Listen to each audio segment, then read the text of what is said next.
Question ہے کہ یہ سیکولر اسٹیٹ سے کیا مراد ہے، اسلام میں اس کا کیا اسٹیٹس ہے؟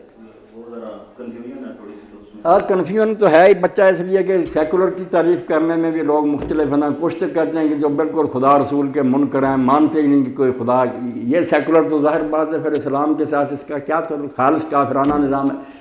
ایک یہ جو کہتے ہیں یار یہ جو فرقے ہیں نا، یہ اپنے اپنے گھروں میں اپنے اپنے فرقے رکھیں، شیعہ سنی وغیرہ، حکومت کو تنگ نہ کریں کہ ہمارے معاملے جو ہیں ان کے ساتھ ہمارا ساتھ دو، یہ آپ کے اپنے اپنے پرائیویٹ معاملے ہیں، حکومت کو جو ہے نا وہ آزاد رہنے دیں سے۔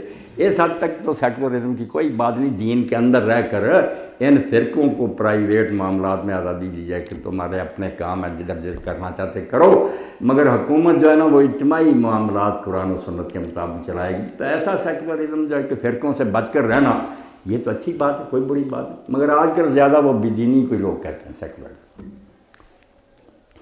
شکریہ مولانا، بہت شکریہ۔ یہ نشست ایسی ہے کہ اس کی